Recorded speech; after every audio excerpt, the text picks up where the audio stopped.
ஷிம்ரான்கட்னு பேர் கொண்ட ஒரு கிராமம் இருந்தது. அங்க சமீர்னு பேர் கொண்ட ஒரு ஆளு சமோசா வியாபாரம் பண்ணி தன்னோட வாழ்க்கையை நடத்திட்டு வந்தாரு. சரியா சமீரோட கடைக்கு எதிர சியோகுன்னு பேர் கொண்ட ஒரு ஆளு பானிபூரி வியாபாரம் பண்ணிட்டு இருந்தாரு. அப்புறம் உன்னோட பானிபூரி கடை எப்படி போய்கிட்டு இருக்கு? இப்போல்லாம் உன் கடையில் நிறைய பேரை பார்க்கவே முடியறதில்ல. எல்லாரும் என் கடையில் இருக்கிற சமோசா சாப்பிட்றதுலேயே பிஸியாக இருக்காங்க போல. இங்கே பாருங்கள் சமீர் அண்ணன், உங்கள் கடை என் கடை முன்னாடி தான் இருக்குது. ஆனால் ஜனங்க உங்கள் கடைக்கு வர்றதையும் நான் பார்க்குறதே இல்லையே. அப்போது ஜனங்க எங்கே போகிறாங்க? ஒரு வேளை உங்கள் சமோசாவை சாப்பிட்றதுனால அவங்களுக்கு வயிறு வலிக்க ஆரம்பிச்சிடுதா என்ன? ரெண்டு பேரும் அவங்க பாதையில போக ஆரம்பிச்சாங்க. கொஞ்ச நாள் ஆனதுக்கு அப்புறமா நகரத்துல இருந்து பூனம்னு பேர் கொண்ட ஒரு பொண்ணு அந்த கிராமத்துக்கு வந்தா. பூனம் அந்த கிராமத்துக்கு வந்ததுக்கு அப்புறமா மக்கள் சுயோகோட பானிபூரியும் சாப்பிடுறது கிடையாது, அப்புறம் சமீரோட சமோசாவும் சாப்பிடுறது இல்ல. மறுபடியும் ரெண்டு பேரும் ஒரு நாள் வழியில பாத்துக்கிட்டாங்க.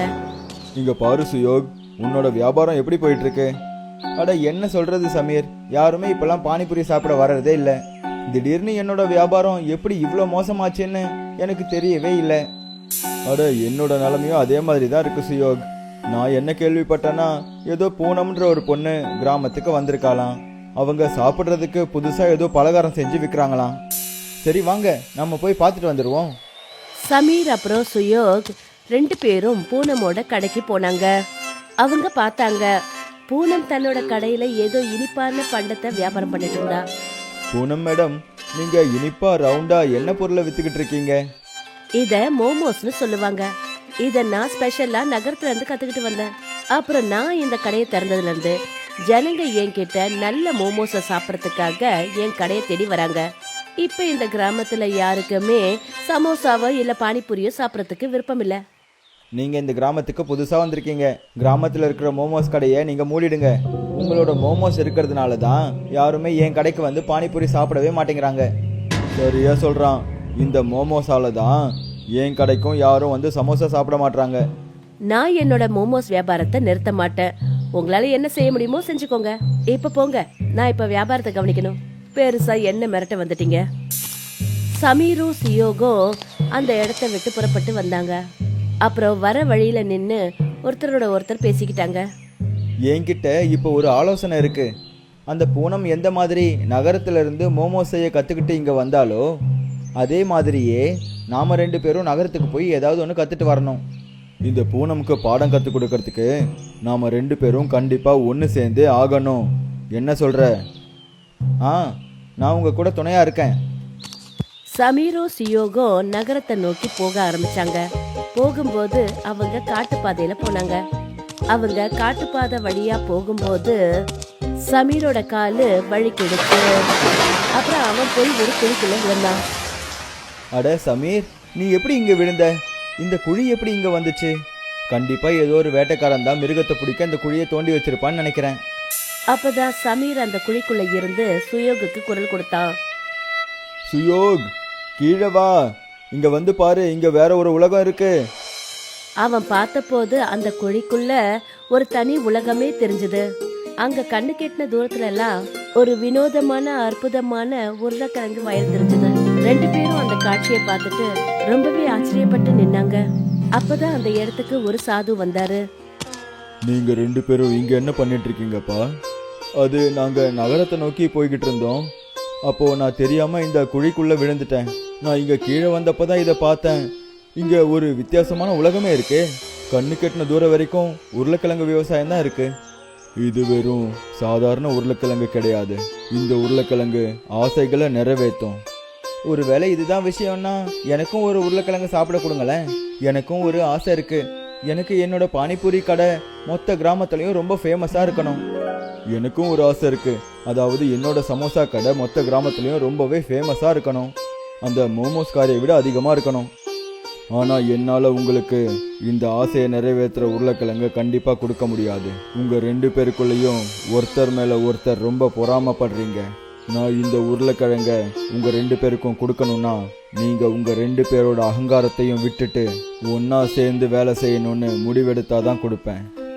ரெண்டு பேரும் ஒருத்தரை ஒருத்தர் பார்த்தாங்க. ரெண்டு பேரும் சேர்ந்து ஒன்னா வியாபாரம் பண்றதுக்கு முடிவு எடுத்தாங்க. சாது உருளைக்கிழங்க 2 பாதியா வெட்டி அவங்க 2 பேருக்கும் கொடுத்தாரு. இப்போ பாதி உருளைக்கிழங்கு நீ சாப்பிடு, பாதி உருளைக்கிழங்கு நீ சாப்பிடு. அப்புறம் ஒண்ணா சேர்ந்து உங்க ஆசைகளை கேளுங்க. நாங்க 2 பேரும் கிராமத்திலேயே ரொம்ப நல்ல அப்புறம் ரொம்ப ஃபேமஸான சமோசா பானிபூரி விற்க நினைக்கிறோம்.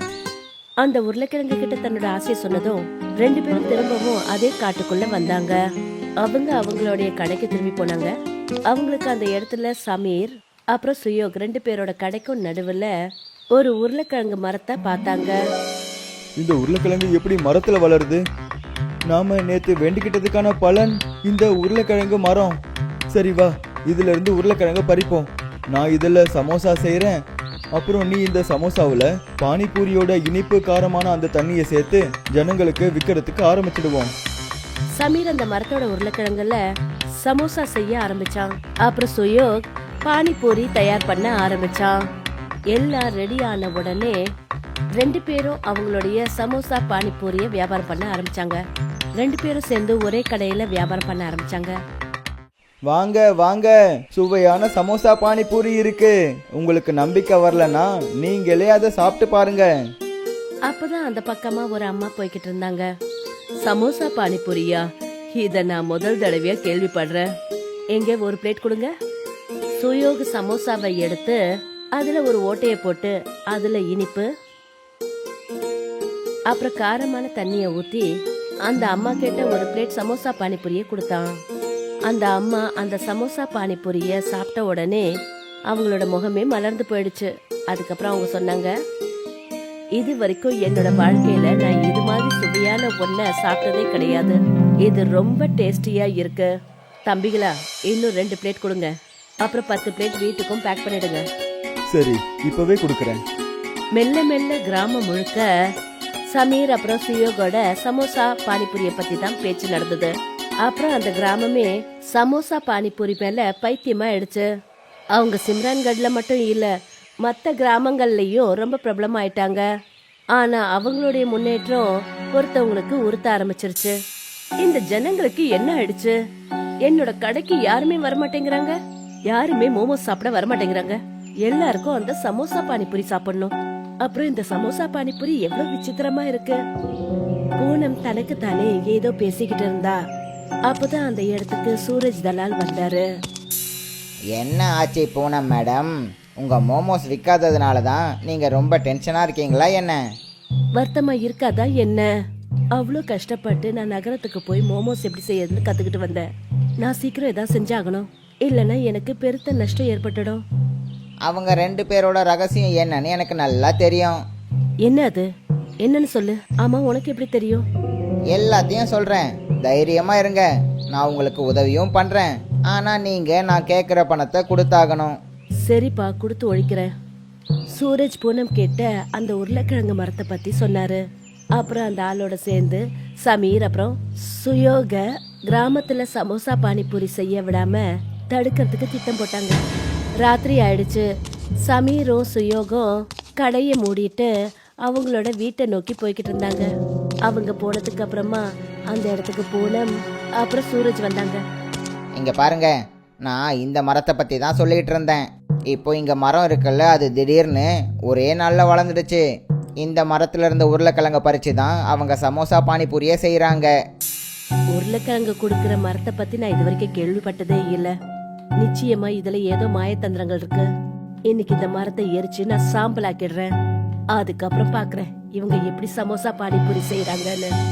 2 பேரும் சேர்ந்து அந்த மரத்தை வெட்ட ஆரம்பிச்சாங்க. அப்புறம் 2 பேரும் ரொம்ப சோர்ந்து போயிட்டாங்க. பூனம் மேடம், நான் என்ன சொல்றேன்னா, மீதி மரத்தை நாளைக்கு வெட்டிக்கலாம். காலையில விடிய போகுது, யாராவது பார்த்துட்டாங்க அப்புறம் நம்ம நிலைமை மோசமாயிடும்.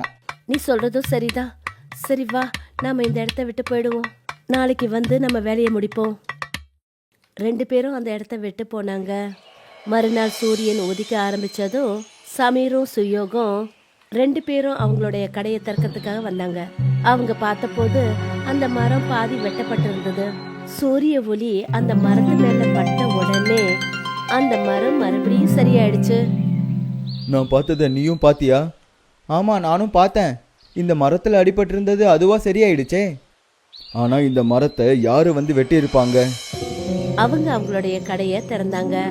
அப்புறம் சமோசா பானிபூரி வியாபாரத்தை பண்ண ஆரம்பிச்சாங்க. அந்த நாளும் முடிஞ்சது. ராத்திரி வந்தது. சமீரும் சுயோகும் கடையை மூடிட்டு அவங்க வீட்டுக்கு புறப்பட்டு போனாங்க. அந்த ராத்திரி இருட்டுல மறுபடியும் பூனமும் சூரஜும் அந்த மரத்துக்கிட்ட வந்தாங்க. ஆட, இந்த மரத்தை நேத்து நம்ம பாதி வெட்டி இருந்தோமே, இது எப்படி சரியாயிடுச்சு? இப்ப மறுபடியும் இத முழுசா வெட்டணுமா? நீங்க கவலைப்படாதீங்க பூனம் மேடம், என்கிட்ட இன்னொரு ஐடியாவும் இருக்கு. நாம இந்த மரத்துக்கு நெருப்பு வச்சிடுவோம். மரம் இருந்தா தானே அவங்களுக்கு உருளைக்கிழங்கு கிடைக்கும். பூனமும் சூரஜும் ஒரு கம்புல தீய மூட்டினாங்க. சூரஜ் அந்த மரத்துல தீய வச்ச உடனே அந்த மரத்தோட வேர்கள் பூனமையும் சூரஜையும் தனக்குள்ள இழுத்துக்குச்சு. மறுநாள் காலையில சமீரும் சியோகோ அங்க வந்தபோது அவங்க பார்த்தாங்க, இப்ப அந்த இடத்துல 3 மரம் இருந்தது. அற்புதம், இது வரைக்கும் ஒரு மரம் தான் இருந்துச்சு, இப்போ 3 ஆயிடுச்சா?